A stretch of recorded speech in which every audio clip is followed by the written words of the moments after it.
আল্লাহ ডেকে বললেন, ও বিশ্বাসীরা শোনো শোনো, তোমরা নিজেদেরকে জাহান্নামের আগুন থেকে বাঁচাও, নিজেদের পরিবার বর্গকেও ওই জাহান্নামের আগুন থেকে বাঁচাও। যে জাহান্নামের রক্ষী ফেরেশতারা খুব নির্দয়, খুব নির্মম, এদের চেহারায় হাসি নাই। রব্বুল আলামিন তাদেরকে যা আদেশ করে তারা তাই পালন করে। ওই ফেরেশতারা আল্লাহর কোনো আদেশের অবাধ্য হয় না। ওই জাহান্নামকে ভয় করো, আর জাহান্নাম থেকে নিজেও বাঁচো, নিজের পরিবারকেও বাঁচাও। নিজেও বাঁচতে হবে, পরিবারকেও বাঁচাতে হবে, নিজেও জান্নাতে যেতে চাই। আব্বা আম্মা, স্ত্রী, সন্তান, ভাই বোন সবাইকে নিয়ে জান্নাতুল ফেরদাউসে থাকতে চাই, ঠিক কি না? এজন্য রব্বুল আলামিন বিশ্বনবীকে আদেশ করলেন, ওয়া'মুর আহলাকা বিস-সালাতি ওয়াসতাবির আলাইহা। ও নবী, আপনি আপনার ফ্যামিলির সদস্যদেরকে সালাতের আদেশ করেন এবং নিজেও সালাত পালনে সচেষ্ট হন। একা একা সালাত পালন করলে হবে না, আপনার পরিবারের সবাইকে আপনি মুসল্লি বানান।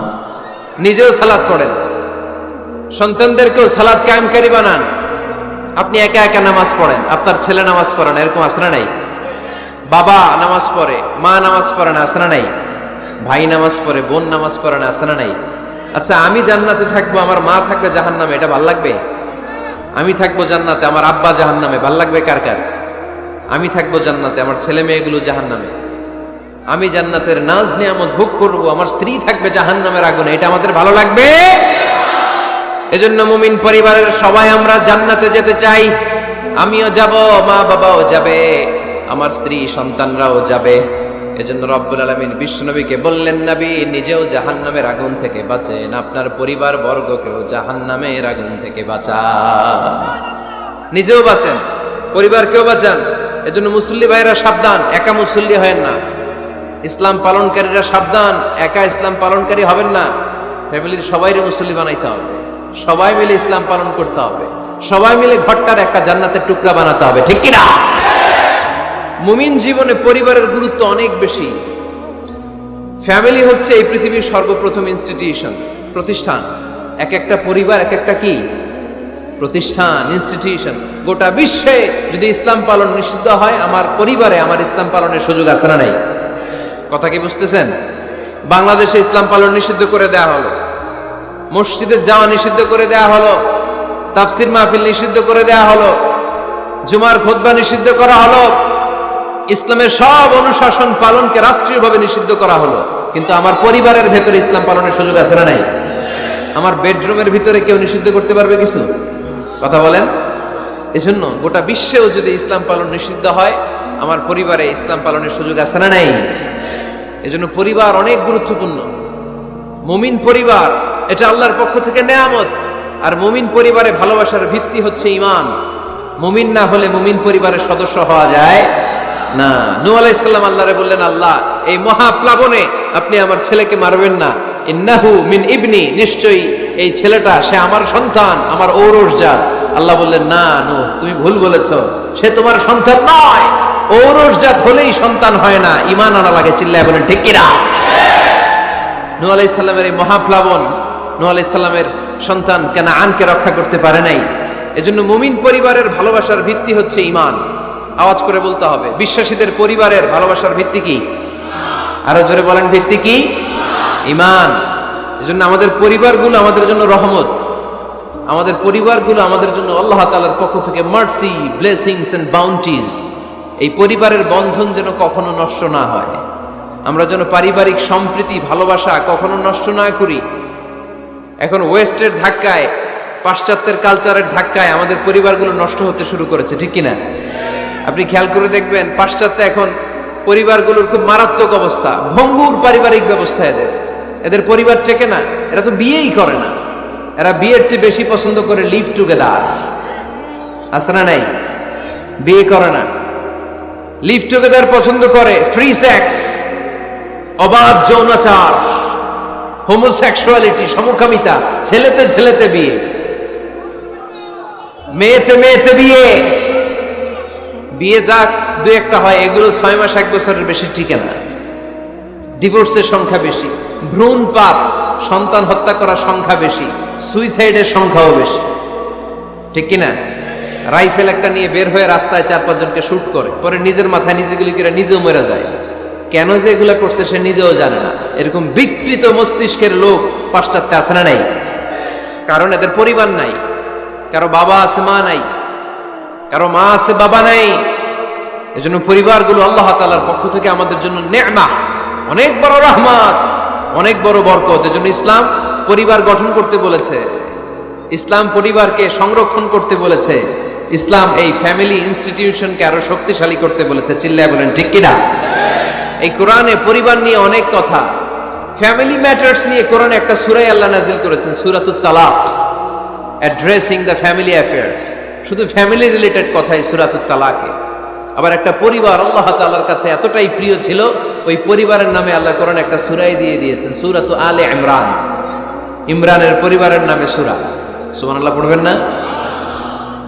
এজন্য আমাদের পরিবারগুলো অনেক গুরুত্বপূর্ণ। আমরা বুঝি না, আমরা পরিবারের সম্প্রীতি ভালোবাসাকে অটুট রাখার ব্যাপারে সচেতন থাকি না, কিন্তু ইসলাম এই পরিবার সংরক্ষণে অনেক গুরুত্ব দিয়েছে। ফাইদা দাখালতুম বুয়ুতান ফাসাল্লিমু আলা আনফুসিকুম তাহিয়াতাম মিন ইনদিল্লাহি মুবারাকাতান তাইয়্যিবা। রব্বুল আলামিন বলেন, যখন তোমরা তোমাদের ঘরে ঢুকবা, ঢুকেই পরিবার বর্গকে একে অপরকে সালাম দাও। এটা আল্লাহর পক্ষ থেকে অভিবাদন পদ্ধতি, এটা বরকতময়, এটা পবিত্র। সুবহানাল্লাহ পড়েন। ইদা দাখালতুম বুয়ুতান ফাসাল্লিমু আলা আনফুসিকুম, ঘরে ঢুকেই সালাম দাও। সালাম মানে শান্তি। সালাম দেই না, এজন্য ঘরে শান্তিও নাই। ঠিক কিনা? আজকে যে সালাম দেওয়া যাবে না, বাসায় যে ভাবির আগে সালাম দিবেন, পারবেন না? ভাবি আগে দিতে হবে। কে আগে দিবে শুনি?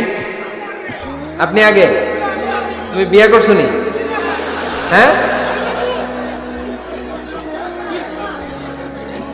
আগে আগে সালাম দিবেন। রাজি আছেন? ঘরে ঢুকেই সালাম। বাবা দিবে ছেলেকে সালাম, ছেলে দিবে বাবাকে সালাম। স্বামী দিবে স্ত্রীকে সালাম, স্ত্রী দিবে স্বামীকে সালাম, ভাই দিবে বোনকে সালাম, বোন দিবে ভাইকে সালাম। সালাম মানে শান্তি। সালাম নাই, এজন্য ঘরেও শান্তি নাই। চিল্লায় বলেন ঠিক কিনা? এজন্য আল্লাহ বললেন, তোমার ঘরে যখন তুমি ঢুকবা, ফাইদা দাখালতুম বুয়ুতা ফাসাল্লিমু আলা আনফুসিকুম, তোমরা নিজেদেরকে সালাম দাও। তাহিয়াতাম মিন ইনদিল্লাহ, এটা আল্লাহর পক্ষ থেকে অভিবাদন পদ্ধতি। মুবারাকাতান তাইয়্যিবা, এই সালামের মধ্যে আছে বরকত, এটা পবিত্র। এজন্য ঘরে যদি আমরা সালামের প্রচার প্রসার বাড়াই, আমাদের ঘরগুলোরে শান্তিময় করবে কে? এটা হচ্ছে নিজেদের ঘর। নিজেদের ঘরে ঢুকলাম, সালাম দিলাম। অন্যের ঘরে তো আর সালাম টালাম লাগবে না, না? অন্যের ঘরেও লাগবে। সে আদেশও কোরআনের ভেতরে আছে না নাই? রব্বুল আলামিন বলেন, ইয়া আইয়ুহাল্লাযীনা আমানু লা তাদখুলু বুয়ুতান গায়রা বুয়ুতিকুম হাত্তা তাস্তানিসু ওয়া তুসাল্লিমু আলা আহলিহা। সুবহানাল্লাহ পড়েন। আল্লাহ রেখে বললেন, ও ঈমানদার, ও বিশ্বাসীরা, অন্যের ঘরে যখন তোমরা প্রবেশ করবা, খবরদার প্রবেশ করার আগে অনুমতি নিয়ে নাও। অনুমতি নেয়ার পাশাপাশি ঘরে ঢোকার আগে সালাম দিয়ে দাও। সুবহানাল্লাহ পড়ে। তাহলে নিজের ঘরে ঢুকি আর অন্যের ঘরে ঢুকি, ঢুকে কি দিব? আওয়াজ করে বলতে হবে, কি দিব? সালাম। আমি আপনাদেরকে সালাম দেই, উত্তর দেন, আসসালামু আলাইকুম ওয়া রাহমাতুল্লাহ। এবার আপনারা আমাকে সালাম দেন, আমি উত্তর দিব, ওয়ালাইকুম আসসালাম ওয়া রাহমাতুল্লাহ। পারা যাবে নাকি বলবেন আমি বউরে কেন তুমি, উনি না আমার আগে দিবে? আমি জামাই, আমি স্বামী, আমি হাজবেন্ড। আচ্ছা, হাজবেন্ডের কি বলেন সিলেটি ভাষায়? স্বামীরে জামাই কইতাইনি, জামাই। তো জামাই আগে দিবে না বউ আগে দিবে? হ্যাঁ বলেন, আমি আগে দিব। কে আগে দিবে? আমি। আগে আগে সালাম দেন। আল্লাহর হাবিব সাল্লাল্লাহু আলাইহি ওয়াসাল্লাম বললেন, সহিহ মুসলিমের বর্ণনা, সহিহ মুসলিমের বর্ণনা, আওয়ালা আদুল্লুকুম আলা শাইইন ইযা ফাআলতুমুহু তাহাবাবতুম। আল্লাহর হাবিব বললেন, আমি কি তোমাদেরকে এমন একটা ফর্মুলা শিখাইয়া দিব না, এই ফর্মুলা যখন তোমরা অ্যাপ্লাই করবে তোমাদের মধ্যে পারস্পরিক ভালোবাসা বাড়িয়ে দিবে কে? সাহাবীরা বললেন, ইয়া রাসূলুল্লাহ, অবশ্যই আপনি আমাদেরকে শিখাইয়া দেন। কোন সেই ফর্মুলা, যেই ফর্মুলা অ্যাপ্লাই করলে আমাদের মধ্যে ভালোবাসা বেড়ে যাবে? আল্লাহর হাবিব বললেন, আফশুস সালাম বাইনাকুম, নিজেরা নিজেদের মধ্যে সালামের প্রচার করো, প্রসার করো। দেখা হলে একে অপরকে তোমরা বেশি বেশি সালাম দাও। আফশুস সালাম বাইনাকুম, নিজেরা নিজেদের মধ্যে সালাম দাও।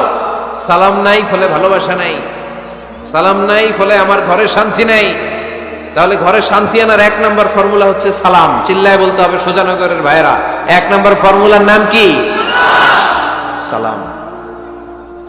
সাইয়েদনা আদম আলাইহিস সালামকে যখন আল্লাহ তাআলা বানালেন, বানানোর পরে আল্লাহ বলেন না আদম সেজদা করো, আদম কোরআন তেলাওয়াত করো, আদম জিকির করো, আদম তাসবিহ পড়ো, না। আল্লাহ প্রথম যে আদেশটা দিয়েছেন সেটা হচ্ছে সাল্লিম, আদম সালাম দাও। আদম কি দাও? সালাম দাও। আল বাদিউ বিসসালামি বারিউম মিনাল কিবর, আগে আগে যে সালাম দেয় তার অন্তর থেকে অহংকার উঠিয়ে নেয় কে? আমাদের অন্তরে অহংকার আছে না নাই? যাদের অন্তরে বেশি বেশি অহংকার, তার আমরা বেশি বেশি সালাম দিব। আমাদের হৃদয়টাকে অহংকার মুক্ত করে দিবে কে? সেই বুখারীর বর্ণনা, লাম্মা খালাকাল্লাহু আদম ওয়া কানা তুলুহু 60 যিরাআন, রব্বুল আলামিন সাইয়েদনা আদম আলাইহিস সালামকে যখন তৈরি করলেন 60 হাত লম্বা করে বানালেন। আবার আমরাও যারা জান্নাতের ভেতরে ঢুকবো, আমাদেরকেও সেদিন 60 হাত লম্বা করে বানিয়ে দিবেন কে? কয় হাত লম্বা হয়ে ঢুকবেন জান্নাতে? 60 হাত। সাইয়েদনা আদম আলাইহিস সালামকে যখন আল্লাহ তাআলা বানালেন, বানিয়ে আল্লাহ তাআলা প্রথম যে আদেশটা করলেন সেটা হচ্ছে সাল্লিম, আদম সালাম দাও। কি দাও? সাল্লিম আলা উলাইকান নাফার, এই ফেরেশতাদের এই দলটাকে সালাম দাও। কারণ ইবলিস অহংকারের কারণে সে হয়েছে জাহান্নামী। আল্লাহ চেয়েছেন আমার আদম যেন অহংকারী না হয়, এজন্য আগে আগে সালাম দেওয়া শিখাই দিলেন। চিল্লায় পড়েন আল্লাহু আকবার। আগে যে সালাম দেয় তার হৃদয় থেকে অহংকারকে আল্লাহ মুক্ত করে দেয়, এজন্য আগে সালাম দিবেন। মুরব্বীরা বসে থাকবেন না যে বাচ্চাটা আমার আগে দিবে। অনেক মুরব্বীরা এরকম করে যে আমি দেবো কেন, আমি তো মুরব্বী, ছোটরা আমারে দিবে, এরকম আছে না নাই? আপনি দেন না। আপনি কয়েকদিন দিতে দিতে লজ্জায় পড়ে বাচ্চাটাও আপনারা সালাম দিতে শুরু করবে, ঠিক কিনা? আপনি আপনার স্ত্রীকে কয়েকদিন দিয়ে দেখেন না, কয়েকদিন দিয়ে দেখেন, দেখবেন কয়েকদিন পরে আপনার স্ত্রীও আপনাকে সালাম দিতে শুরু করবে, ঠিক কিনা? এজন্য ফ্যামিলিতে সুখ শান্তি আনার প্রথম মাধ্যম হচ্ছে সালাম। প্রথম মাধ্যম কি? সালাম দিন আর সালামতে থাকুন। সালাম দিন আর কিসে থাকুন? সালামতে থাকুন। জান্নাতে যখন জান্নাতীরা যাবে, জান্নাতীদেরকে বারবার সালাম দেওয়া হবে। প্রতিটা গেইটেই ফেরেশতারা সালাম দিবে। চিল্লায় পড়েন আল্লাহু আকবার। ফেরেশতারা বলবে সালামুন আলাইকুম তিবতুম ফাদখুলুহা খালিদিন। ও জান্নাতীরা আসেন, বসেন, আল্লাহর পক্ষ থেকে আপনাদের জন্য সালাম। ওয়া তাহিয়াতুহুম ফিহা সালাম, জান্নাতের অভিবাদন পদ্ধতির নাম হচ্ছে সালাম। জান্নাতীরাও একে অপরকে সালাম দিবে। সুবহানাল্লাহ পড়েন। জান্নাতে ঢুকলেই সালাম, জান্নাতে বসলেই সালাম, জান্নাতে একে অপরের সাথে দেখা হলেই সালাম। তাই যারা ঘরের ভিতরে জান্নাতি আমেজ উপভোগ করতে চান তারা একে অপরকে সালাম দিবেন। রাজি আছেন? সালাম দিন আর সালামতে থাকুন। ঘরে যারা জান্নাতি সুখ অনুভব করতে চান তারা সালাম দিবেন। তাহলে আজকে থেকে ঘরে সুখ সমৃদ্ধি আর শান্তি ফিরিয়ে আনার প্রথম ফর্মুলা আমরা জানলাম সালাম। চিল্লায় বলেন প্রথম ফর্মুলা কি?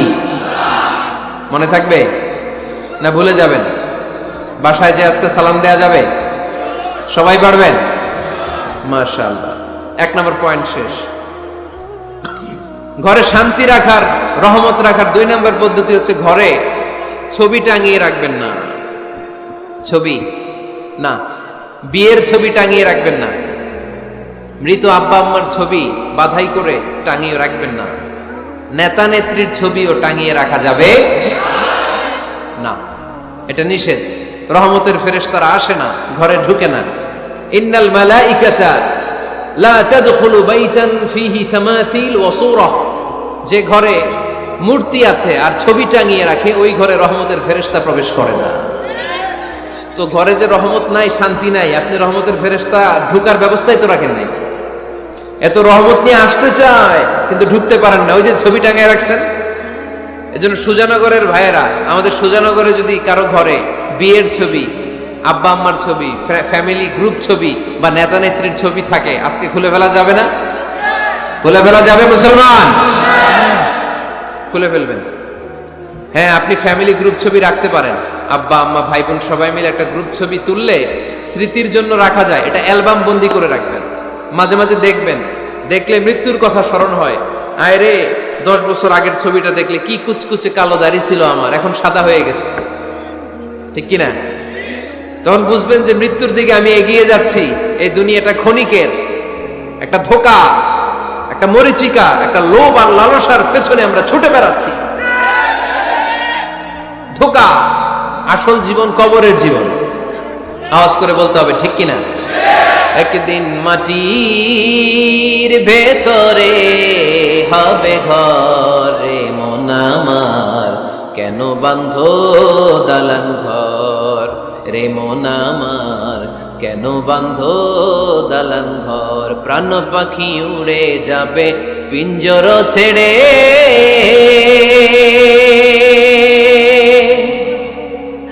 ধরা ধামে সবই রবে তুমি যাবে চলে। বন্ধু বান্ধব যত মাতা পিতা দ্বারা সুত, বন্ধু বান্ধব যত মাতা পিতা দ্বারা সুত, সবই হবে তোমার পরে মন আমার, কেন বাঁধো দালান ঘর। একদিন মাটির ভেতরে হবে ঘরে মন আমার, কেন বাঁধো দালান ঘর, ঠিক কিনা? পুরাতন ছবির অ্যালবামগুলো খুললে মৃত্যুর কথা স্মরণ হয়। আহা, দাদা পাশে বসা ছিল, আজকে দাদা নাই। নানারা নিয়ে একটা ছবি তুলে অ্যালবামে রাখছিলাম, আজকে নানা নাই। বাবার সাথে ছবি ছিল, আজ বাবা নাই। মৃত্যুর কথা স্মরণ আছে না নাই? প্রয়োজনে আব্বা আম্মার সাথে বা নিজেদের ফ্যামিলি গ্রুপ পিকচার তুলতে পারবেন, এটা অ্যালবাম বন্দি করে রাখেন, কিন্তু টাঙিয়ে রাখা যাবে? রাখবেন আপনারা? রাখবেন না। অনেকে কুকুরের শো পিস কিনে, কুকুরের, বিড়ালের, কুমিরের শো পিস কিনে শো কেসে সাজিয়ে রাখে, আছে না নাই? সুজানগরে বোধহয় এগুলো নাই, তাই না? হ্যাঁ, সুজানগরে এগুলো আছে না? এগুলো আপনি রাখতে পারবেন না, এগুলো রাখবেন না।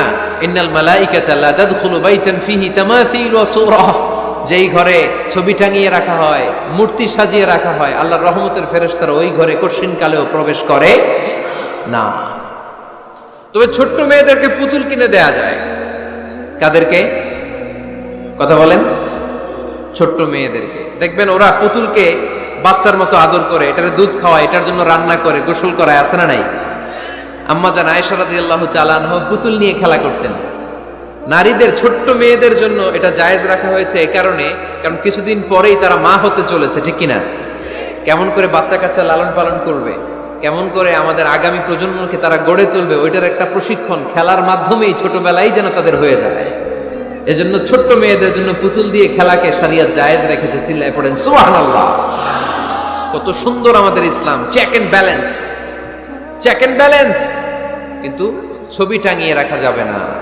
কুকুরের শোপিস, কুমিরের শোপিস শোকেসে সাজিয়ে রাখা যাবে, শান্তি আসবে না ঘরে, জাহান্নামের টুকরা হয়ে যাবে ঘর। ঘরের ভেতরে গিটার রাখা যাবে না। গিটার চেনেন? হারমোনিয়াম রাখা যাবে না। ঢোল তবলা, বাজারে ঢোল বাজারে বাঁশি, আছে না নাই?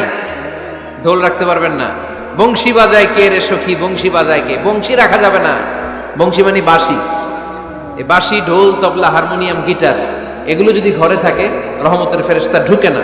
আল্লাহ হাবিব সাল্লাল্লাহু আলাইহি ওয়াসাল্লাম বলেছেন, বুইস্তু লিউকাসসিরাল মাযামির, ঢোল, বাদ্য, হারমোনিয়াম, তবলা এগুলোকে ভেঙে মাটির সাথে চুরিয়ে দেওয়ার জন্য আমি বিশ্বনবী আগমন করেছি। চিল্লায় বলেন ঠিক কিনা? এজন্য আল্লাহর হাবিব বললেন, ইন্নাল মালাইকাতা লা তাদখুলু বাইতান ফীহি তামাসিল ওয়া সূরাহ। মুসনাদে আহমদ ইবনে হাম্বলের হাদিস। আল্লাহর রহমতের ফেরেশতারা ওই সমস্ত ঘরে কশিন কালেও প্রবেশ করে না যেই ঘরে ছবি টাঙানো আছে আর আছে মূর্তি। কথা বুঝতে পেরেছেন? তাহলে এগুলো রাখা যাবে না। হিন্দি সিরিয়াল দেখা যাবে না, ঠিক কিনা? এমনও ফ্যামিলি আছে বাবা ছেলে একসাথে বসে হিন্দি সিরিয়াল দেখে, ইন্ডিয়ান নায়িকাদের কোমর দুলানো ডান্স দেখে, আছে না নাই? সিরিয়ালের জন্য পাগল এদেশের মেয়েরা। আলহামদুলিল্লাহ, এদের মধ্যে এখন পরিবর্তন হইতেছে, এরা এখন ওয়াজ দেখা শুরু করতেছে, ঠিক কিনা? তার মানে এই তাফসির মাহফিলগুলোর সফলতা আছে না নাই? আছে, আল্লাহর মেহেরবানি। অনেক বোনরা বলে, হুজুর আগে সিরিয়াল দেখতাম, এখন ওয়াজ দেখি। আলহামদুলিল্লাহ করবেন না?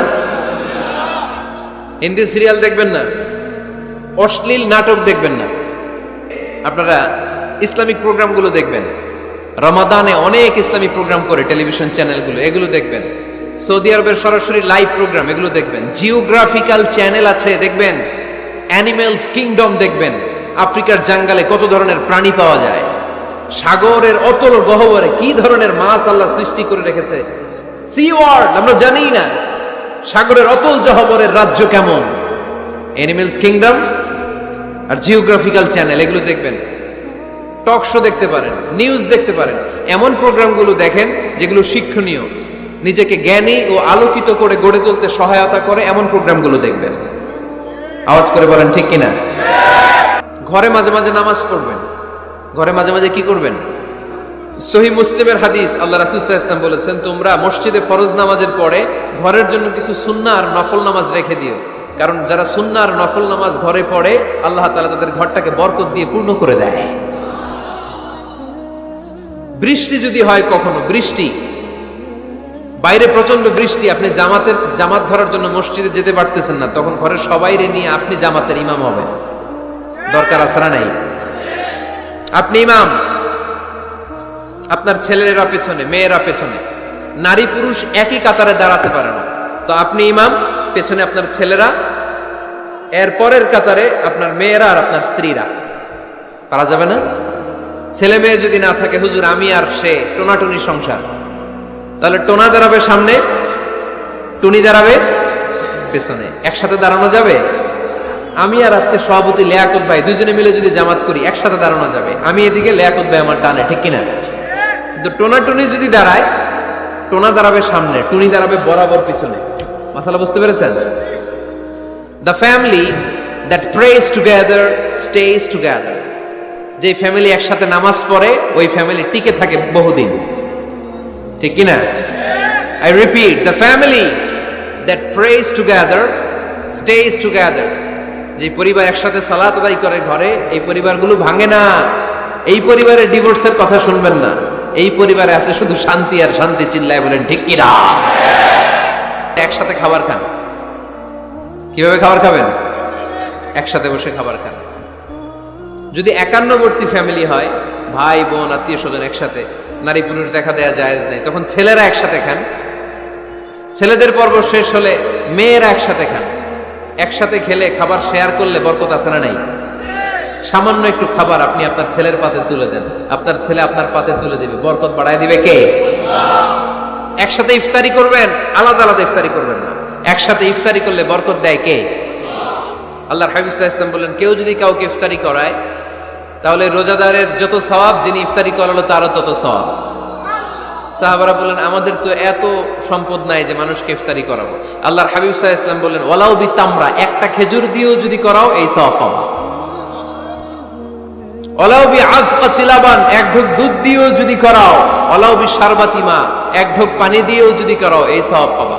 আপনি আপনার ভাই বোন একসাথে ইফতারি করতে বসেছেন, আপনার প্লেট থেকে একটা পেঁয়াজও আপনার ভাইয়ের প্লেটে দিবেন, ওই সওয়াব পাবেন। আপনার ভাই একটা খেজুর আপনার প্লেটে দিবে, ওই সওয়াব পাবে। সুবহানাল্লাহ কইবেন না? তাহলে ঘরে সুখ শান্তি ফিরে আনার 4 নম্বর ফর্মুলা, একসাথে খাবার খান। একসাথে খাবার খেলে হৃদ্যতা বাড়ে, সম্পর্ক বাড়ে। খাবার শুরু করবেন বিসমিল্লাহির রহমানির রহিম দিয়ে। কি দিয়ে? কোন হাতে খাবেন? বা হাতে, তাই না? চিল্লায় বলেন কোন হাতে? ডান হাতে। বিসমিল্লাহ বলে খাওয়া শুরু করবেন, ডান হাতে খাবেন। খাওয়া শেষে পড়বেন আলহামদুলিল্লাহ। খাওয়ার পরে কি পড়বেন? খবরদার রান্নার বদনাম করবেন না কখনো। রান্নার বদনাম করেন নাকি? এটা ঝাল হইছে, ওইটা মজা হয় নাই, এটা টক হইছে, এটা লবণ হয় নাই, এরকম আছে না নাই? লবণ হয় নাই, বউরে তালাক দিছে, এরকম আছে না নাই? রান্না একটু ভালো হয় নাই, ঝাল হয়ে গেছে বেশি, বউরে মায়ের সুর, এরকম ডাকাইতে আছে না নাই? মা আবা রাসূলুল্লাহ সাল্লাল্লাহু আলাইহি ওয়াসাল্লাম তুআমান ক্বাত্তু, আল্লাহর হাবিব সাল্লাল্লাহু আলাইহি ওয়াসাল্লাম কখনো কোনো রান্নার বদনাম করতেন না।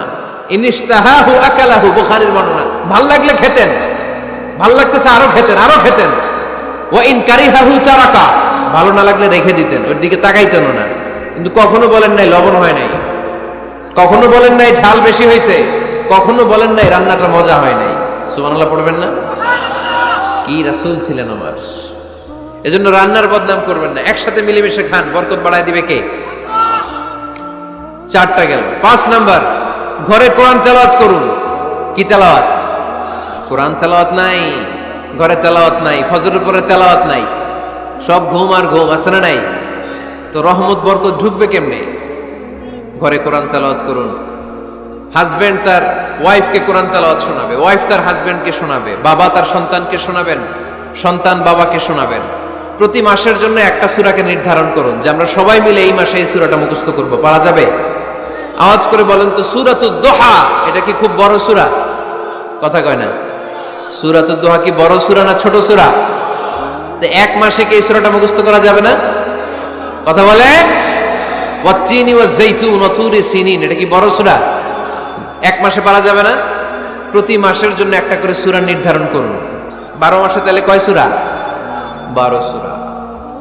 প্রতি সপ্তাহে আপডেট নেবেন, খোঁজ খবর নেবেন, কয় আয়াত হইল তোমার। স্ত্রীর খোঁজ খবর নেবেন, সন্তানের খোঁজ খবর নেবেন, কয় আয়াত হলো। মাস শেষে সবাই সবার কাছ থেকে শুনবেন, ঘরের বরকত বাড়ায় দিবে কে? এরকম ফ্যামিলি আমাদের সবার হোক, আমরা চাই না? হ্যাঁ, স্ত্রী তার স্বামীকে কোরআন তেলাওয়াত করে শোনায়, স্বামী তার স্ত্রীকে কোরআন তেলাওয়াত করে শোনায়, বাবা তার সন্তানকে কোরআন তেলাওয়াত করে শোনায়, সন্তান তার বাবাকে কোরআন তেলাওয়াত করে শোনায়। আপনার ছেলে মেয়েরা যখন কোরআন পড়ে আওয়াজ করে পড়তে বলেন, যাতে ভুল হলে শুধরে দিতে পারেন। এবং প্রতি মাসে যে সূরাটা মুখস্থ করবেন ওই সূরাটা তাদাব্বুরে কোরআন করতে হবে, অর্থ জানতে হবে। মাতৃভাষায় কোরআনের অর্থ জানার দরকার আছে না নাই? তাহলে ঘরে কোরআন তেলাওয়াত করবেন। আল্লাহ রাসূল সাল্লাল্লাহু আলাইহি ওয়াসাল্লাম আম্মা জান আয়েশা রাদিয়াল্লাহু তাআলা আনহার কোলের মধ্যে মাথা রেখে কোরআন তেলাওয়াত করতেন।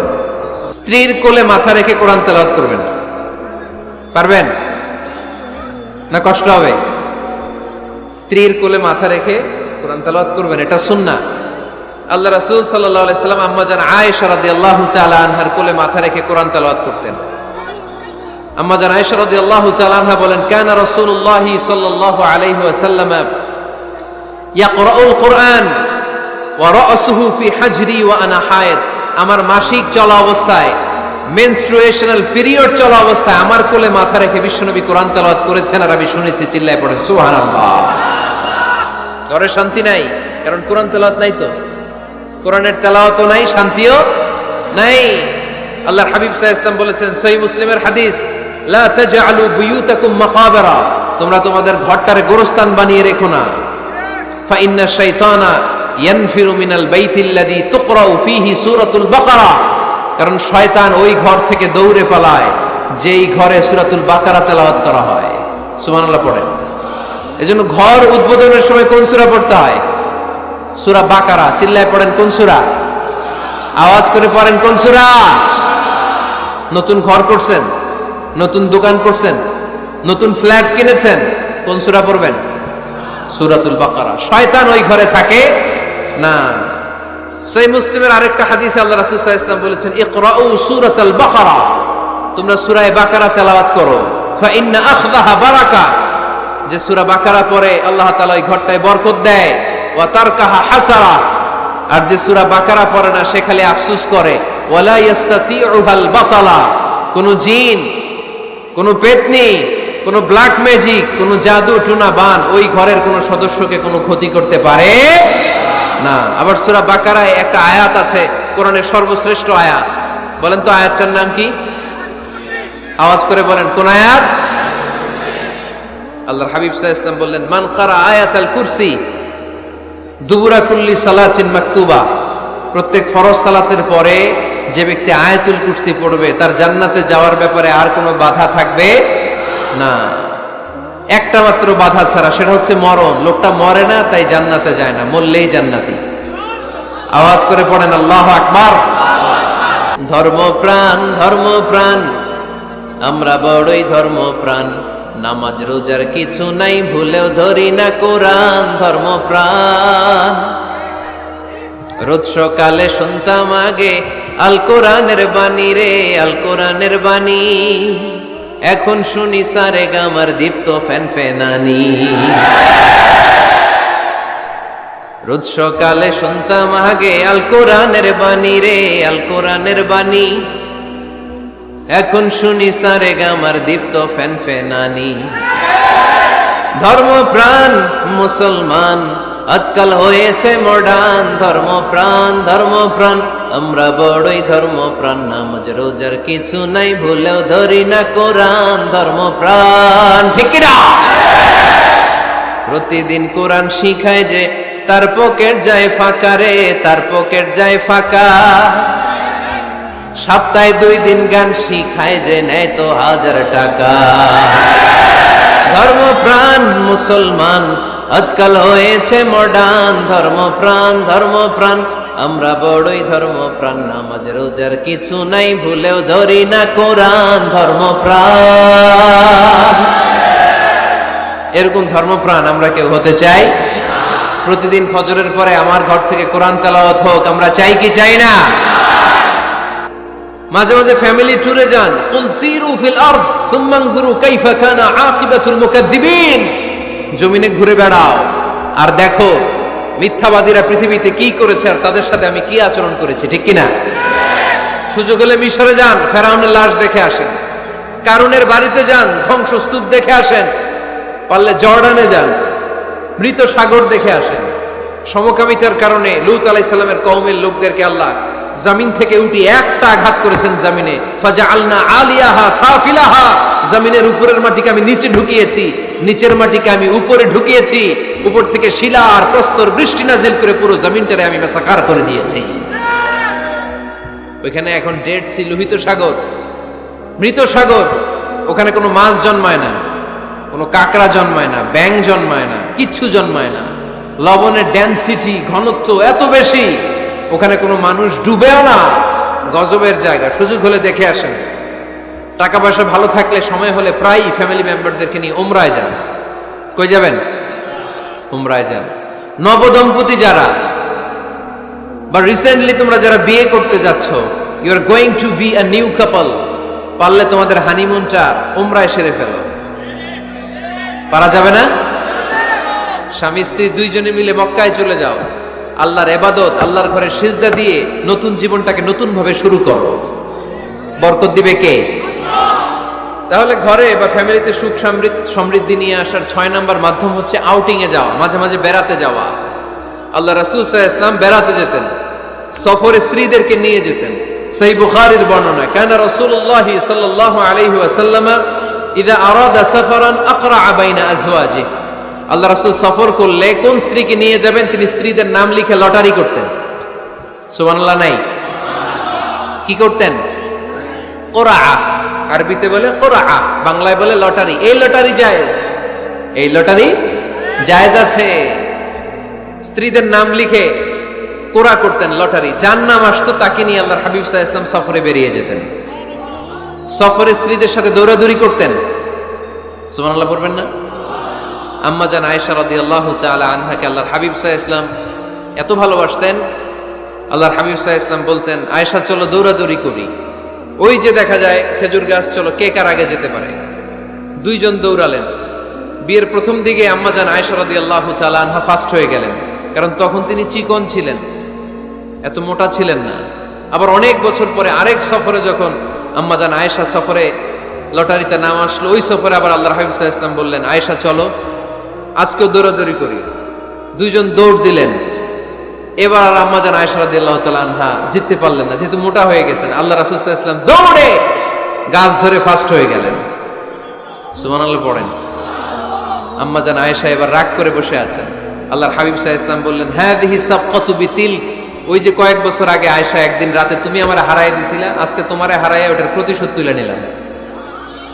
সুবহানাল্লাহ পড়তে পারলেন না? কি ভালোবাসাবাসী ছিল, কি খুনসুটি ছিল, কি আদর্শ আগের সমৃদ্ধ সুখী শান্তির একটা সংসার ছিল বিশ্বনবী সাল্লাল্লাহু আলাইহি ওয়াসাল্লামের। তিনি স্ত্রীদের সাথে খোশ গল্প করতেন, বিনোদন করতেন, হাসি ঠাট্টা করতেন। তবে এই বিনোদন ছিল সুস্থ বিনোদন, এই রসিকতা ছিল সুস্থ রসিকতা, ঠিক কিনা? আমরা এটা করতে চাই না। অনেকের চেহারা, আমাদের চেহারার মধ্যে কোনো হাসি নাই, খালি রাগ আর রাগ, আছে না নাই? অনেকে দেখবেন 5 বছরও একবারও হাসে নাই। সুজানগরে আলহামদুলিল্লাহ এরকম নাই। সুজানগরের এই যে সবাই হাসতেছে, সবার মুখে হাসি। হাসবেন, মুচকি হাসবেন, মুচকি হাসি দেওয়া সুন্নাত। আর মুচকি হাসতে পয়সা লাগে না। পয়সা লাগে তো হাসেন না কেন? মুচকি হাসেন, হাসি দেওয়া সুন্নাত। তো তাহলে 6 নাম্বার যে পদ্ধতি আমরা পেলাম ঘরে সুখ শান্তি আনার, মাঝে মাঝে ফ্যামিলি মেম্বারদেরকে নিয়ে আমরা হাকালুকি হাওড়ে হারিয়ে যাব, আমরা মাধবকুণ্ড বেড়াতে যাব, আমরা জাফলং এ যাব, পারলে আমরা কক্সবাজার সমুদ্র সৈকতে যাব, যেমনটি আল্লাহর হাবিব সাল্লাল্লাহু আলাইহি ওয়াসাল্লাম স্ত্রীদেরকে নিয়ে বেড়াতে যেতেন। ইনশাআল্লাহ পড়েন, পারবেন তো? যাবেন তো সবাই? আচ্ছা, 7 নাম্বার পদ্ধতি সংসারে সুখ শান্তি ফিরে আনার, ফ্যামিলির গুরুত্বপূর্ণ বিষয়ে সিদ্ধান্ত নিতে পরামর্শ করবেন। ফ্যামিলি মিটিং কি করবেন? কি মিটিং? ফ্যামিলি মিটিং করবেন, পরামর্শ।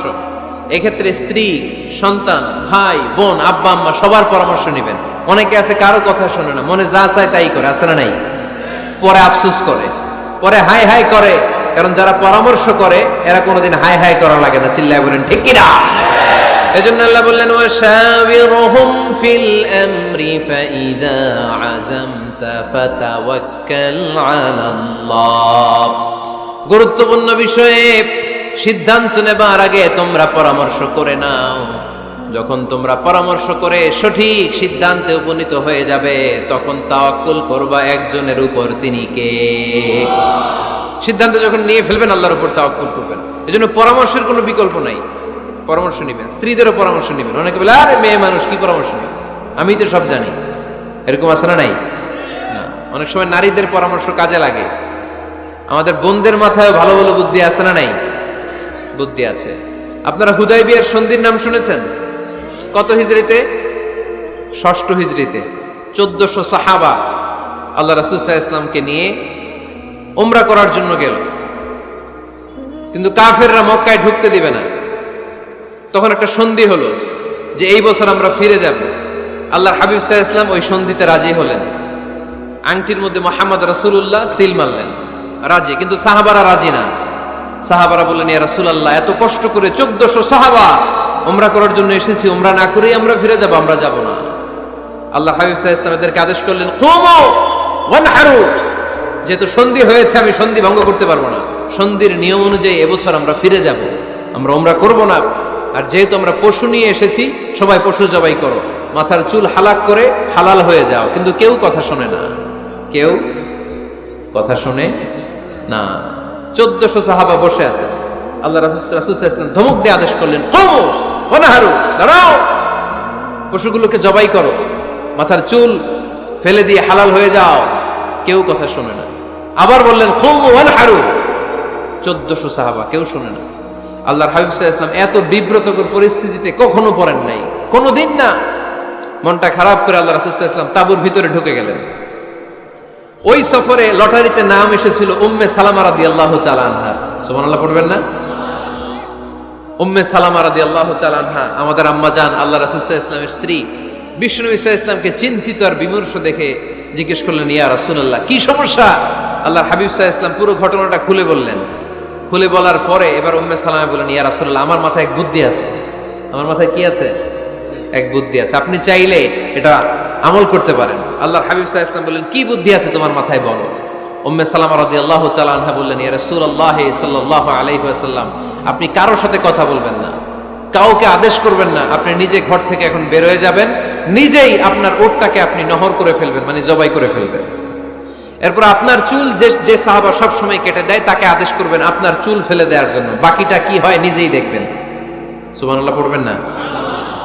উম্মে সালামা রাদিয়াল্লাহু তাআলা আনহার পরামর্শ অনুযায়ী আল্লাহর হাবিব সাল্লাল্লাহু আলাইহি ওয়াসাল্লাম তাবু থেকে বের হলেন, নিজ হাতে ছুরি দিয়ে উটকে নহর করলেন। উট জবাই করা যায় না। কুরবানির সময় ঈদুল আজহায় 10-12 জন মিলে গরুকে রশি দিয়ে বেঁধে মাটিতে শুইয়ে গলার মধ্যে আমরা যেভাবে জবাই করি, উটকে ওইভাবে জবাই করা যায় নাকি? আরব বিশ্বে আমাদের ভাইরা ছিল, তারা জানে উট জবাই হয় না, উটকে করতে হয় নহর। আল্লাহর হাবিব সাল্লাল্লাহু আলাইহি ওয়াসাল্লাম নিজে ছুরি নিয়ে ওটার গলার মধ্যে এরকম খোঁচা মারলেন, ফিনকি দিয়ে ঝমঝম করে রক্ত বেরোতে শুরু করলো, নহর হয়ে গেল। সাহাবারা দৃশ্য দেখে অবাক। আল্লাহর হাবিব বললেন, আইনা হালিকি, আমার মাথার চুল হালাক করে দেয় ওই সাহাবী কই? আমার সেলুনম্যান কোথায়? আমার বারবার কোথায়? আল্লাহর হাবিবের কথা শুনে বিশ্বনবীর ওই সাহাবী এসে দাঁড়িয়ে গেল। আল্লাহর হাবিব বলল, আমার মাথার চুল তুমি ফেলে দাও। ওই সাহাবী বিশ্বনবীর মাথার চুল ফেলে দিল। এই দৃশ্য দেখে 1400 সাহাবী ধৈর্য ধারণ করতে পারলো না, দাঁড়িয়ে থাকতে পারলো না। এই দৃশ্য দেখা মাত্র 1400 সাহাবী সবাই দাঁড়িয়ে নিজেদের পশু জবাই করে সবাই নিজেদের মাথা হালাক করে হালাল হয়ে গেল। আওয়াজ করে পড়েন আল্লাহু আকবার। The problem solved. কার পরামর্শে? কার পরামর্শে? স্ত্রীর পরামর্শে। আল্লাহর হাবিব সাল্লাল্লাহু আলাইহি ওয়াসাল্লাম কারোর সাথে কথা না বলে বের হয়ে নহর করলেন, নিজের মাথার চুল ফেলে দিলেন। এই দৃশ্য যখন সাহাবারা দেখলো যে নবী এটা করেছে, আর বসে থাকা যায় না। 3 বার আদেশ করার পরেও আমরা অনেক আবেগ দেখিয়েছি, আর আবেগ নয়, আমার নবী যাই করেছে আমরা তাই করব। 1400 সাহাবা পশু জবাই করা শুরু করে দিল, মাথার চুল ফেলে দিয়ে হালাল হয়ে গেল। আওয়াজ করে পড়েন সুবহানাল্লাহ। তার মানে মাঝে মাঝে নারীদের পরামর্শেরও দরকার আছে না নাই? এজন্য একা একা সিদ্ধান্ত নেবেন না, নারীদের কাছ থেকেও পরামর্শ নেবেন। আল্লাহর হাবিব সাল্লাল্লাহু আলাইহি ওয়াসাল্লাম নারীদের পরামর্শের গুরুত্ব দিয়েছেন। মাঝে মাঝে জুনিয়রদের পরামর্শ নিতে হয়, ছোট্ট বাচ্চাদের পরামর্শ নিতে হয়। ছোট্ট বাচ্চাদেরকে বোকা মনে করবেন না, ছোট্ট ছেলে মেয়েদেরকে বোকা ভাববেন না, ওদের মাথায় বুদ্ধি আছে। মাঝে মাঝে জুনিয়ররা সিনিয়রদেরকে হারায় দেয়, আছে না নাই? আল্লাহর হাবিব সাল্লাল্লাহু আলাইহি ওয়াসাল্লামের একটা বৈশিষ্ট্য ছিল, তিনি কিছু খেলে খাওয়ার পরে বন্টন করলে কোন দিক দিয়ে করতেন? আওয়াজ করে বলেন না, ডান দিক থেকে। একবার তিনি দুধ খেলেন, দুধ খেয়ে বন্টন করবেন, কিন্তু ডান দিকে দাঁড়িয়ে ছিল একটা ছোট্ট ছেলে আর বাঁ দিকে মুরব্বী সাহাবারা। আল্লাহর হাবিব সাল্লাল্লাহু আলাইহি ওয়াসাল্লাম এই ছোট্ট ছেলের কাছ থেকে অনুমতি চাইলেন। তার মানে ছোট্টদেরও পরামর্শের দরকার আছে না নাই? আল্লাহর হাবিব বললেন, আতাযানু লি আন উ'তিয়া হাউলা, আমার স্বভাব হলো খাবার বন্টনের সময় ডান দিক থেকে করি, কিন্তু এখন ডান দিকে তুমি ছোট্ট মানুষ, বাম দিকে বয়স্ক সাহাবারা, তুমি যদি অনুমতি দাও তোমার আগে বয়স্ক সাহাবাদেরকে দিয়ে আমি খাবার বিতরণ করতে চাই। ছোট্ট ছেলেটা বলল, ইয়া রাসূলুল্লাহ, লা উসিরু বিনাসিবি মিনকা হাদান, আপনার এই বরকতের জিনিস আমি অন্য কাউরে দিতে চাই না, আমার ভাগেরটা আমি আগে খাইতে চাই। যেহেতু হিসাবে আমি পাই, আমার আগে দেন, আমি দিব না। সুবহানাল্লাহ পড়েন। সে যেহেতু রাজি হয় নাই, আল্লাহ রাসূল সাল্লাল্লাহু আলাইহি ওয়াসাল্লাম দিতেও পারে নাই। আল্লাহর হাবিব সাল্লাল্লাহু আলাইহি ওয়াসাল্লাম দুধের পেয়ালাটা মুরব্বিদের হাতে না দিয়ে ছোট্ট বাচ্চার হাতে তুলে দিয়েছে। চিল্লায় পড়েন আল্লাহু আকবার। তাহলে ছোট্ট বাচ্চাদের পরামর্শের দলিল আছে না নাই? আল্লাহ রাসূল সাল্লাল্লাহু আলাইহি ওয়াসাল্লাম একবার ওয়াজ করতেছেন, সহিহ বুখারীর বর্ণনা। আল্লাহর হাবিব সাল্লাল্লাহু আলাইহি ওয়াসাল্লাম বললেন, ইন্না মিনাশ শাজারি শাজারা, এক ধরনের গাছ আছে, লা ইয়াসকুতু ওয়ারাকুহা, যেই গাছের পাতা কোনোদিন ঝরে না, পাতা পড়ে না, একটা গাছ আছে। মাসালুহা কামাসালিল মুসলিম, এই পাতার দৃষ্টান্ত মুসলিমের দৃষ্টান্ত একই। হাদিসুনি মাহিয়া, দেখি তো কোন সাহাবী বলতে পারে এটা কোন গাছ? আল্লাহর হাবিব বললেন, এমন একটা গাছ আছে যেই গাছের কোনো পাতা ঝরে না। এই পাতার দৃষ্টান্ত, গাছের দৃষ্টান্ত, মুমিনের দৃষ্টান্ত একরকম। ফাহাদিসুনি মাহিয়া, কে আছো বলতে পারো এটা কোন গাছ? কেউ পারে না। সাহাবারা মনে করছে এটা মরুভূমির কোন একটা গাছ হবে। কেউ বাড়ির পাশে যে খেজুর গাছ আছে এটা খেয়াল করে নাই, সবাই চলে গেছে অন্য গাছের দিকে। ক্যাকটাস, গুলমলতা, মরুভূমির রেয়ার যে গাছগুলো আছে, দুর্লভ দুষ্প্রাপ্য গাছগুলো, তারা এক একজন একটার পর নাম বলতে আরম্ভ করলো। আল্লাহ রাসূল সাল্লাল্লাহু আলাইহি ওয়াসাল্লাম বললেন হয় নাই, একজন বলে একটা, আল্লাহর হাবিব বললেন হয় নাই। সবশেষে কেউ যখন পারে না, আল্লাহ রাসূল সাল্লাল্লাহু আলাইহি ওয়াসাল্লাম বললেন, ইন্নাহা নাখলা, এটা খেজুর গাছ। এটা কি গাছ? সবাই বলেন, কি গাছ? খেজুর গাছ। কেউ পারে নাই। ওয়াজ শেষ, নসিহত শেষ, সবাই বাড়ি ফিরে যাচ্ছে। সাইয়েদনা ওমরে ফারুক রাদিয়াল্লাহু তাআলা আনহু উনি ওনার ছেলে আব্দুল্লাহ ইবনে ওমরকে নিয়ে যাচ্ছে। আব্দুল্লাহ ইবনে ওমর হঠাৎ করে বললেন, আব্বা, আল্লাহ রাসূল যখন জিজ্ঞেস করেছিল এটা কোন গাছ, আমি কিন্তু জানতাম এটা খেজুর গাছ, আমি কিন্তু জানতাম। ওমর ফারুক বললেন, বলো নাই কেন? আব্দুল্লাহ ইবনে ওমর বলেন, আব্বা, আপনি পারেন না, আমার চাচা আবু বকর পারে না, মুরব্বী সাহাবারা কেউ পারে না, আমি মাঝখান দিয়ে কেমনে বেয়াদবি করি? সুবহানাল্লাহ পড়বেন না? ওমরে ফারুক বললেন, বলো কি, তুমি যদি আজকে বিশ্বনবীর সামনে উত্তরটা দিতে পারতা, আমার ছেলে উত্তর দিতে পেরেছে, এটা জেনে আমার বুকটা এত বড় হয়ে যেত। ও আব্দুল্লাহ, কেন তুমি বললা না? আজকে কেউ প্রশ্নের উত্তর করতে পারে নাই। তুমি যদি বিশ্বনবীর সামনে দাঁড়িয়ে প্রশ্নের উত্তর করতে পারতা, আমার বুকটা এত বড় হয়ে যেত। কেন বললা না? তুমি বললে আমি বড্ড খুশি হয়ে যেতাম। সুবহানাল্লাহ পড়েন। তার মানে মাঝে মাঝে জুনিয়ররা সিনিয়রদেরকেও হার মানায় দেয়, এরকম আছে না নাই? এজন্য পরামর্শ করবেন, অবশ্যই পরামর্শ করবেন। সাইয়েদনা ওমর ফারুক যখন খলিফা, তিনি মুরব্বীদের মিটিং এ একটা ছোট্ট বাচ্চাকে রাখতেন, অল্প বয়স্ক এক সাহাবী। ওই সাহাবীর নাম আব্দুল্লাহ ইবনে আব্বাস রাদিয়াল্লাহু তাআলা। মুরব্বীরা মনে কষ্ট পেলেন, কিরে এই ছেলের সমান নাতি আছে আমার ঘরে, আমার নাতি আছে এই ছেলের সমান, এই ছেলেকে কেন রাখে? ওমর ফারুক বললেন, একদিন দেখাই দিব আপনাদেরকে কেন রাখি। ওমর ফারুক একদিন সবাইকে বললেন, ইদা জাআ নাসরুল্লাহি ওয়াল ফাতহ ওয়া রাআইতান নাসা ইয়াদখুলুনা ফি দীনিল্লাহি আফওয়াজা। এটা কোন প্রেক্ষাপটে নাজিল হয়েছে আপনারা কে জানেন বলেন তো? এক সাহাবী বললে, এই সূরা দ্বারা বোঝানো হয়েছে আমাদের যখন বিজয় অর্জিত হবে তখন যেন আমরা বেশি বেশি আল্লাহর প্রশংসা করি। ওমর ফারুক বললেন, উত্তর হয় নাই। আরেক বয়স্ক সাহাবী বললেন, আমাদেরকে রব্বুল আলামিন বড় বড় শহর বিজয়ের ব্যাপারে আদেশ দিয়েছে, এই সূরা দ্বারা আমি এটা বুঝেছি। ওমর ফারুক বললেন, হয় নাই। কেউ যখন উত্তর করতে পারে নাই, ওমর ফারুক বললেন, ও আব্দুল্লাহ ইবনে আব্বাস, তুমি এই সূরার ব্যাপারে কি জানো? আব্দুল্লাহ ইবনে আব্বাস বলেন, হুয়া আজালু রাসূলিল্লাহ, এই সূরা দ্বারা বিশ্বনবীর আগাম মৃত্যুকে বোঝানো হয়েছে। ইযা জাআ নাসরুল্লাহি ওয়াল ফাতহ, নবী হে যখন বিজয় আসবে, আল্লাহর পক্ষ থেকে সাহায্য আসবে, ওয়া রাআইতান নাসা ইয়াদখুলুনা ফি দীনিল্লাহি আফওয়াজা, আপনি দেখবেন দলে দলে বানের পানির মতো লোকজন কালিমার ছাতার নিচে প্রবেশ করতেছে। তো সবাই যখন কালিমা পড়ে মুসলমান হয়ে যাবে, সবাইকে মুসলমান বানানোই ছিল বিশ্বনবীর মিশন। মিশন যখন কমপ্লিট, নবী থাকার পৃথিবীতে আর দরকার নাই। এই সূরা দ্বারা আল্লাহ বুঝিয়েছেন বিশ্বনবী পৃথিবীতে আর বেশি দিন বেঁচে নাই। চিল্লায় বলেন ঠিক কিনা? ওমর ফারুক ডেকে বললেন, আব্দুল্লাহ মারহাবা, মারহাবান বিকা ইয়া আব্দুল্লাহ ইবনে আব্বাস। ও আব্দুল্লাহ ইবনে আব্বাস, মাশাআল্লাহ তাবারাকাল্লাহ, কেউ সঠিক উত্তর না দিতে পারলেও তুমি সঠিক উত্তর দিয়েছো। তুমি এই সূরার ব্যাপারে যতটুকু জানো আমিও জানি ততটুকু। পড়েন সুবহানাল্লাহ। তুমি সঠিক উত্তর দিয়েছো।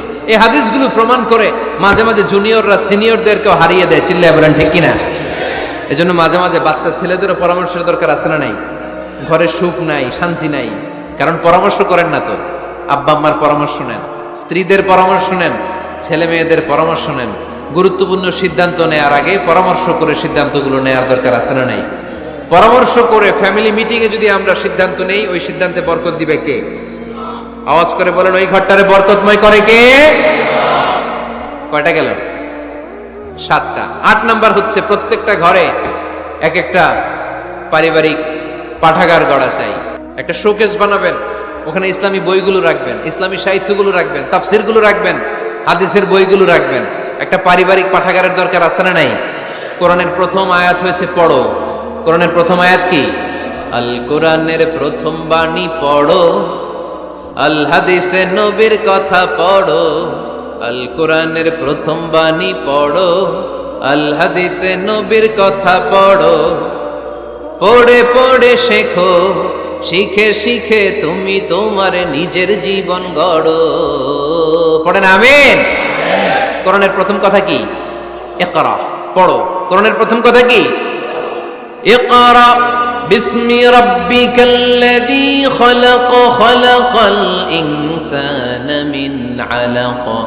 ইকরা ওয়া রাব্বুকাল আকরাম আল্লাযী আল্লামা বিল কলম আল্লামাল ইনসানা মা লাম ইয়ালাম। পড়েন সুবহানাল্লাহ। পড়ো তোমার প্রভুর নামে যিনি তোমায় শিখিয়েছেন। Read in the name of your Lord who has created. পড়ো। পড়ার কোনো বিকল্প নাই, আপনার পড়তেই হবে। বেঁচে আছেন পড়েন, সুস্থ তো পড়েন, অসুস্থও পড়েন, মরে যাচ্ছেন তখনও পড়েন, পড়তে পড়তে মরেন। ও মিয়া, মরার সময় পড়ার দরকার আছে না নাই? মরার সময় পড়বেন লা ইলাহা ইল্লাল্লাহ মুহাম্মাদুর। এটা না পড়লে হবে? তার মানে মরার সময় পড়তে হবে। চিল্লায় বলেন ঠিক কিনা?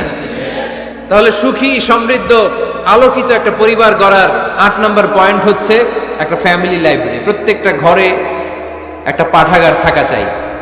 আজ থেকে এই যে 2019 সালের শেষ রজনী, 2020 সাল শুরু হবে আর ঘন্টাখানিক পরেই আমরা এই সিদ্ধান্ত যেন নেই যে আমাদের প্রত্যেকের ঘরে আমরা যেন ছোট্ট করে একটা পাঠাগার বানাই, ওখানে যেন বিভিন্ন ধরনের বই, বিভিন্ন ধরনের বইয়ের কালেকশন রাখি। বই কিনুন, বই পড়ুন, প্রিয়জনকে বই উপহার দিন। বই কিনে কেউ কোনোদিন দেউলিয়া হয় নাই, ঠিক কিনা? পড়তে রাজি আছেন তো? এই যে কোরআনের বঙ্গানুবাদ পাওয়া যায় না এখন, কথা বলেন। স্মার্টফোনের ভেতরে আল কোরআন নামে বাংলায় কোরআনের একটা অ্যাপস পাওয়া যায়, কথা বলেন, পাওয়া যায় কি যায় না? আজকে থেকে এই অ্যাপসটা ডাউনলোড করে প্রতিদিন 1 আয়াত 2 আয়াত 3 আয়াত করে পড়া শুরু করে দেন। বাঁচতে হলে পড়তে হবে, বাঁচতে হলে জানতে হবে, ঠিক কিনা? এই স্লোগান আমাদেরকে শিখায়। এই স্লোগান তো আল্লাহ, এই স্লোগান দিয়েই তো আল্লাহ কোরআন শুরু করছে, ইকরা বিসমি রাব্বিকাল্লাযী খালাক। বাঁচতে হলে জানতে হবে, বাঁচতে হলে পড়তে হবে, পড়ার কোনো বিকল্প নাই। আওয়াজ করে বলেন ঠিক কিনা? সুজানগরের ভাইয়েরা, মোবাইলের অ্যাপসের ভেতরে আমরা কোরআন রাখতে রাজি আছি তো সবাই? হাদিসের অ্যাপস ডাউনলোড করতে রাজি আছি তো? বাস রাজি আছি, ডাউনলোড করে রাইখা দেবো, আর কেউ পড়বো না নাকি? হ্যাঁ, প্রতিদিন একটা আয়াত হলেও যেন আমরা পড়ি। আল্লাহ যা বলা দরকার সব বলে দিয়ে গেছে, নতুন করে আর কিছু বলবে না। আমরা যেন পড়াশোনা করি, আমরা যেন একটা পাঠাগার বানাই। আবারও কখনো আসার সুযোগ হলে আমি জিজ্ঞেস করবো, যদি আমার মনে থাকে, যে আপনাদের পাঠাগার আছে কার কার ঘরে। সেদিন সবার হাত তুলতে হবে, এমনি পারা যাবে তো? আল্লাহ তুমি তৌফিক দাও। কয়টা গেল? 8টা। ঘরে সুখ শান্তি ফিরে আনার 9 নাম্বার খুব জরুরি একটা পয়েন্ট, সেটা হচ্ছে ফ্যামিলি মেম্বারসদের মধ্যে মিউচুয়াল রেসপেক্ট লাগবে, পারস্পরিক শ্রদ্ধাবোধ। কেউ কারো দোষ খোঁজা যাবে না, কিন্তু আমরা দোষ খোঁজায় ব্যস্ত, ঠিক কিনা? ইগো ইগো ইগো আমাদেরকে শেষ করে দিল। ইগো প্রবলেম আছে না নাই? বৌমা শাশুড়ির দোষ খুঁজে, শাশুড়ি দোষ খুঁজে বৌমার। এগুলো আমাদের এলাকায়, সুজানগরে নাই। হ্যাঁ, আছে আছে আছে। ফ্যামিলিটা জাহান্নামের টুকরা হয়ে গেছে। বউ শাশুড়ি দেখতে পারে না, শাশুড়ি বউ দেখতে পারে না, আছে না নাই? এর কারণটা কি শুনি, বলেন। 3টা উত্তর নিব এখান থেকে। একজন বলেন যে বৌমা শাশুড়ির পিছনে লাগা থাকে, আর শাশুড়ি বৌমার পিছনে লাগা থাকে। বৌমা শাশুড়ির ছায়া দেখতে পারে না, শাশুড়ি বৌমার ছায়া দেখতে পারে না। কারণটা কি? একজন এদিকে আওয়াজ করে। আত্মসম্মানের কারণে, তার মানে ইগো ইগো প্রবলেম। এদিকে একজন। ইসলামের জ্ঞান নাই, মাশাআল্লাহ। আর এদিকে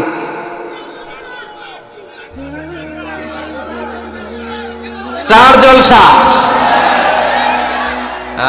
পাওয়া গেছে। স্টার জলসায় যা দেখায় ওইটাই ঘরে চলে না। স্টার জলসা হচ্ছে কেমন করে শাশুড়ির সাথে বউয়ের গিরিঙ্গি লাগানো যায়, এটার প্রশিক্ষণ, ঠিক কিনা?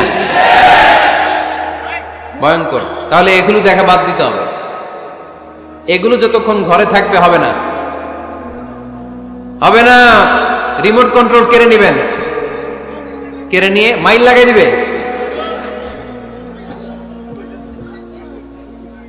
একটা ক্ষুধার্ত বাঘ 1 মাস খায় নাই, তারপরে হরিণের মাংস পাইছে।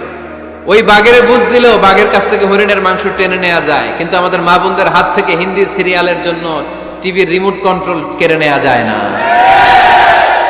দিবে না রিমোট কন্ট্রোল। তো এই জন্য আপনাদের কথা অনুযায়ী এই জি বাংলা স্টার জলসা হিন্দি সিরিয়াল হচ্ছে বৌমা শাশুড়ির গিরিঙ্গি বা দ্বন্দ্বের প্রধানতম কারণ। তাহলে হিন্দি সিরিয়ালকে ঝাড়ু পেটা করে বের করে দিতে হবে। এগুলোর সাথে মুসলিম পরিবারের কোনো সম্পর্ক। আরো কিছু কারণ আছে, এগুলো আমি বের করছি, শুনবেন। বৌমা শাশুড়ির এই ঝগড়ার প্রধান কারণ হচ্ছে জেনারেশন গ্যাপ, ঠিক কিনা? শাশুড়ি 1 জেনারেশনের আর বৌমা আরেক জেনারেশনের। শাশুড়ি ভাবে একরকম, বৌমা ভাবে আরেক রকম। শাশুড়ি চায় বউর উপর খবরদারি করতে, বউ চায় শাশুড়ির উপর খবরদারি করতে। এই ডমিনেটিং এর কারণে কিলাকিলি আছে না নাই? এটা ঠিক না। আমার শাশুড়ি মায়েরা যারা আছেন, প্রথমে শাশুড়ি দিয়ে শুরু করি। আমার মাইকের আওয়াজ যে ঘরগুলাতে যায়, আমার শাশুড়ি মাদেরকে বলবো, বউদের উপর অত্যাচার করবেন না। ছেলেরে প্রশ্ন করে, তোর কাছে তোর বউ বড় না আমি বড়? আছে না নাই? এটা একটা প্রশ্ন হইল। তোর বউ বড় না আমি বড়? দুইজনেই বড়। তা এক ছেলে সুন্দর উত্তর দিছে, আমার কাছে ভালো লাগছে উত্তরটা শুনে। এক মা প্রশ্ন করছে, তোর এতদিন আমি লালন পালন করে বড় করলাম, জীবন যৌবন তোর জন্য শেষ করলাম, আজকে বউ পাইয়া বউ তোর আপন হয়ে গেল?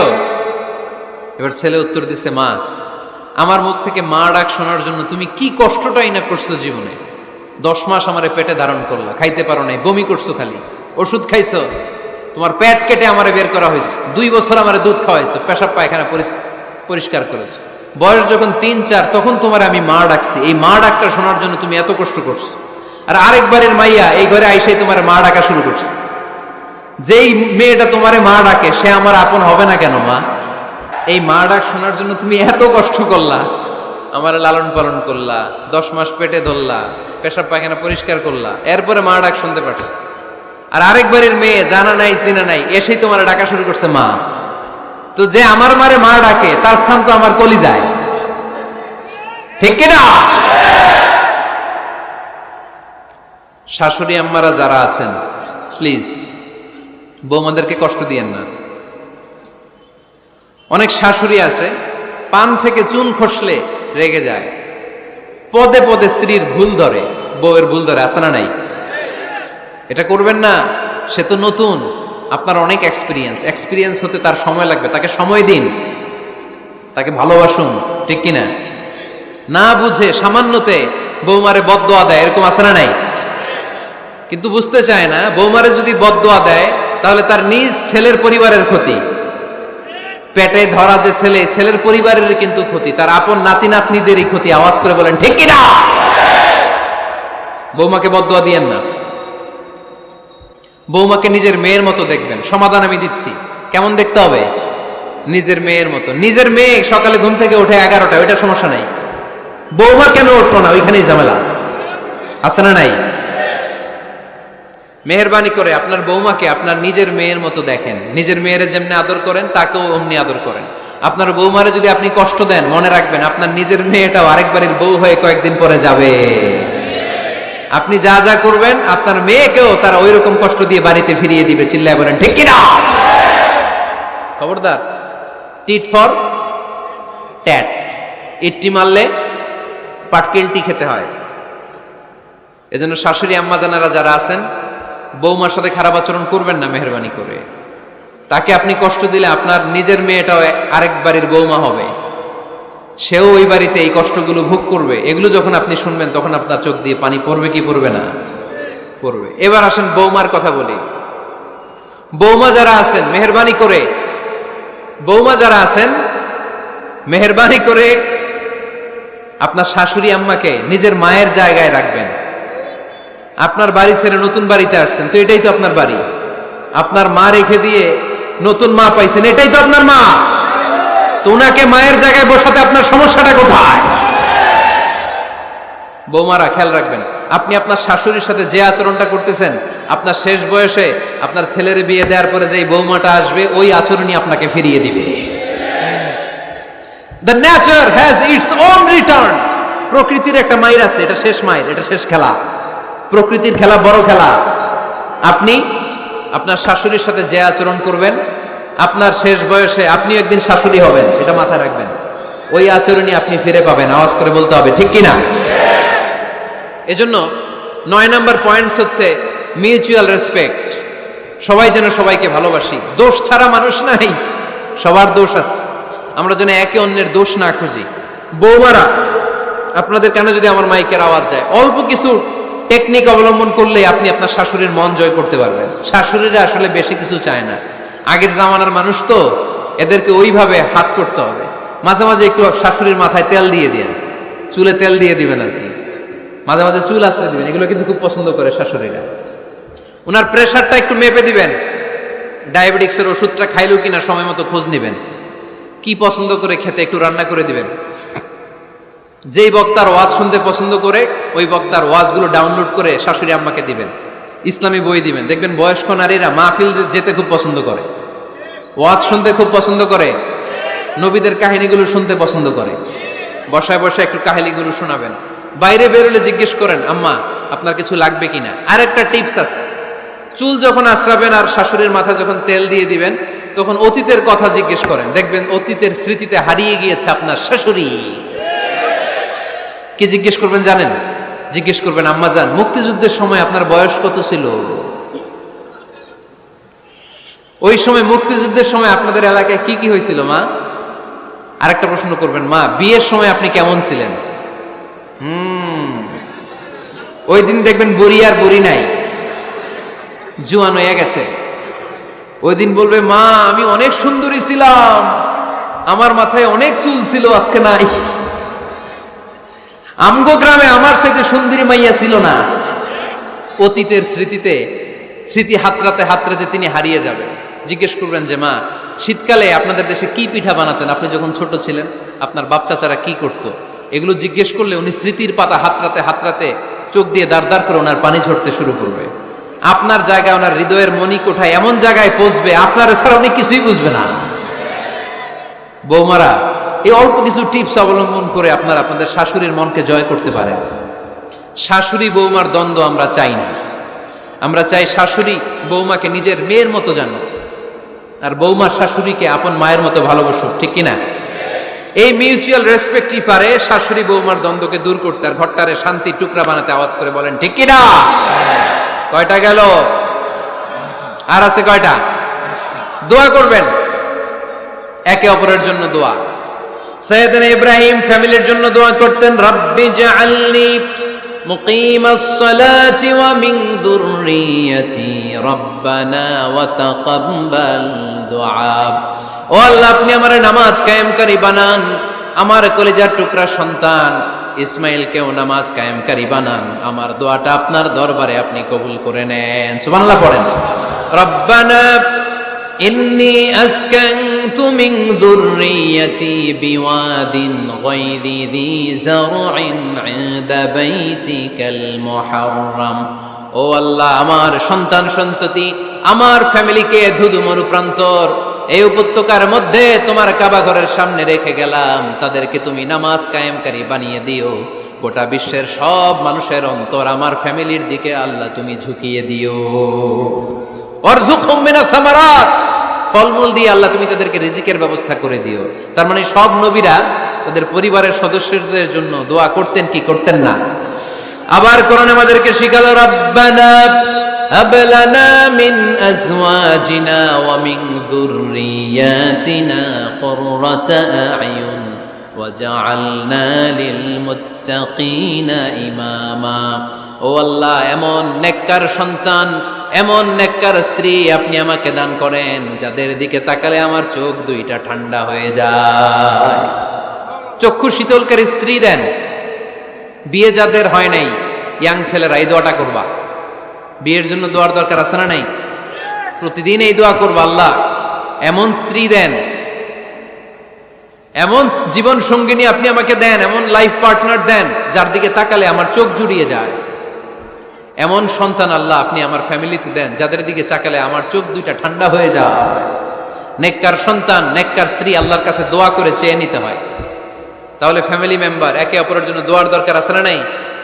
বাবা দোয়া করবে ছেলের জন্য, ছেলে করবে বাবার জন্য, মা দোয়া করবে মেয়ের জন্য, মেয়ে করবে মায়ের জন্য, ভাই করবে বোনের জন্য, বোন করবে ভাইয়ের জন্য। দোয়ার দরকার আছে না নাই? দোয়া করবেন সবাই সবার জন্য। তাহলে সুখী পরিবারের ফর্মুলা, এই আলোচনায় আমরা 10টা পয়েন্ট শুনলাম। কয়টা? ভুলে গেছে। কয়টা? 1 নাম্বার কি ছিল? 1 নাম্বার কি ছিল? সালাম সালাম হাজার সালাম সকল শহীদ স্মরণে, আমার হৃদয় রেখে যেতে চাই তাদের স্মৃতির চরণে। পড়েন আমিন। তাহলে ঘরে শান্তি আনার 1 নাম্বার মাধ্যম, আওয়াজ করে উত্তর দিতে হবে। 1 নাম্বার মাধ্যম কি? সালাম দিন, সালামতে থাকুন।